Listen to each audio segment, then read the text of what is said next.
जुनी पेन्शनसह अन्य मागण्यासाठी वर्धा येथील नगर परिषदेचे कर्तव्यदक्ष सवर्ग अधिकारी संपावर। कर्तव्यदक्ष उपमुख्याधिकारी अभिजित मोटघरे यांच्या नेतृत्वात संपाला सुरुवात। खाजगी कामासाठी येणाऱ्या नागरिकांना सुद्धा वाटतंय की मागण्याची पूर्तता व्हायलाच पाहिजे।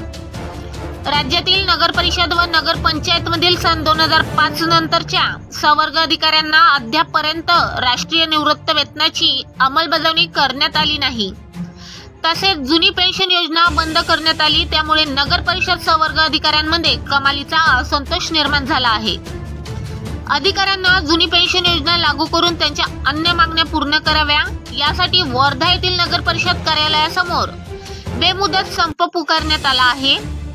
सदर मागण्यांसाठी संबंधित संघटनातर्फे महाराष्ट्र शासनाकडे यापूर्वी या संदर्भात अनेकदा पाठपुरावा करण्यात आला, मात्र मागण्याकडे शासनाने जाणीवपूर्वक दुर्लक्ष करीत असल्याने अखेर नगर परिषदेच्या सवर्ग अधिकाऱ्यांना बेमुदत संपावर जाण्याचा मार्ग अवलंबावा लागला।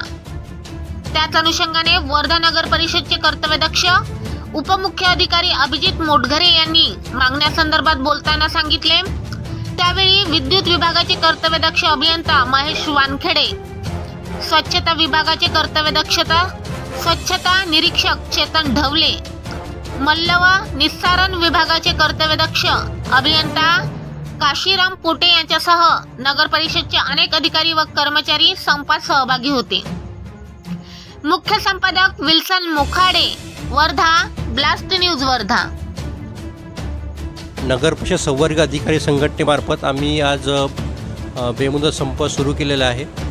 मुळात 2007 मध्ये कॅडरची स्थापना झाली आणि तेव्हापासनं आता 2024 आलं, पण अजूनही ज्या बेसिक गोष्टी आहे कॅडरच्या त्या अजूनही सॉल्व्ह झालेल्या नाही। उदाहरणार्थ आता शासकीय कर्मचाऱ्यांना 2005च्या पूर्वीच्यांना जुनी पेन्शन योजना आहे आणि 2005च्या नंतरच्यांना नवीन पेन्शन योजना आहे, परंतु अजून या दोनपैकी कुठल्याही योजनेचा लाभ आम्हाला मिळालेला नाही।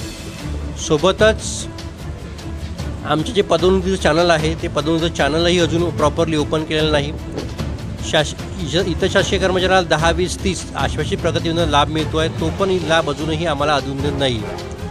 सोबतच काही संवर्गाचे जे पदं आहे ते पदं कमी आहे, ते पदं वाढायची गरज आहे। उदाहरणार्थ पाणीपुरवठा जे कॅडर आहे त्या कॅडरमधले पण जे पदं आहेत ते वाढणं अपेक्षित आहेत। आमचे जे वेतन आहे हे कोषागारातून व्हावे आणि आम्हाला शालार्थ ID मिळावा, ह्या आमच्या प्रमुख मागण्या आहे। या अनुषंगाने आम्ही संप पुकारलेला आहे।